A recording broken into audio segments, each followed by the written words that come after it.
Hello from the Yukon. So two dreams have kind of come together. One of the things I always thought about as a boy in the 70s was a Marlin 444. And there was something about that big long case that fired pistol bullets at rifle velocities that really caught my interest. And I've never actually owned a 444 Marlin. So that's one piece.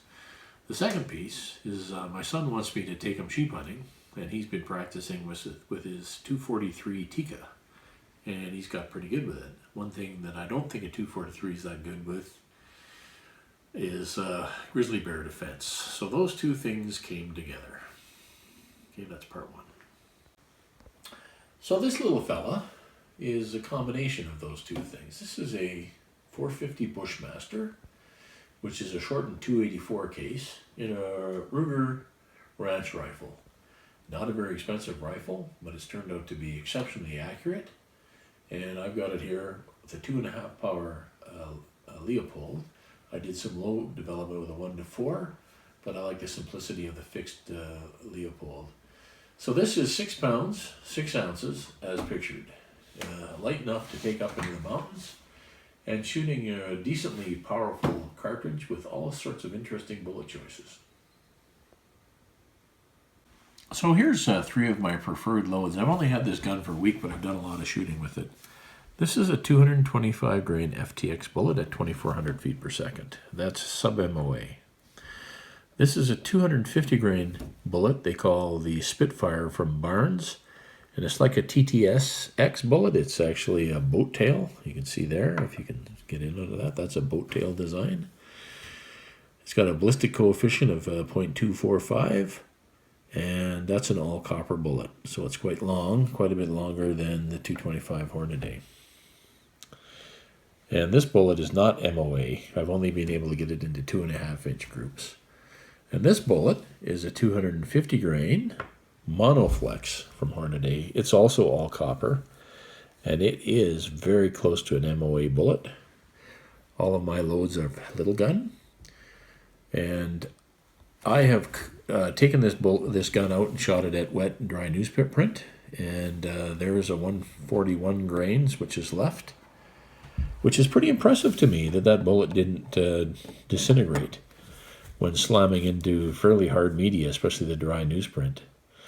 The interesting thing about these mono bullets, these mono metal bullets, all copper bullets, I could not catch them in wet and dry newsprint. It just went right through. I had 18 inches and I could not catch them.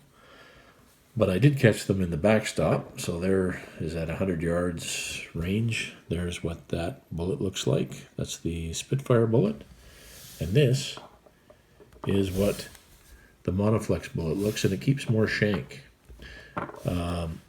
So, truthfully, I didn't try this one on the wet newsprint. I just tried this one. I could not catch this bullet. And look at the shank it has left. It's a very good penetrator.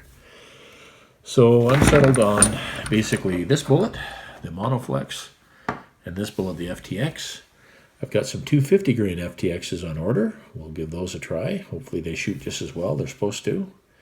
And here is a 200 grain XPB bullet from Barnes. I haven't even tried those yet. They also make that in 275. And when you do your part, here's a group with a 225 grain FTX bullet. I mean, look at that. That is pretty impressive. And that was at just under 2400 feet per second.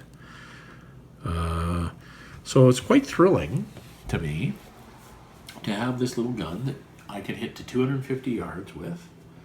It's actually 200 yards. I hit the chickens all the time at the range. It's easy to hit the chickens.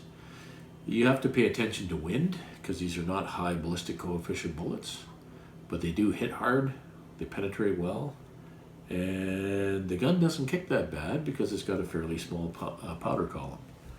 So you're not shooting a lot of powder, and yet you're basically shooting a 444, 450, lower powered 450, 4570 Marlin loads, and pretty good on at the range. I'm looking forward to trying this on moose this year.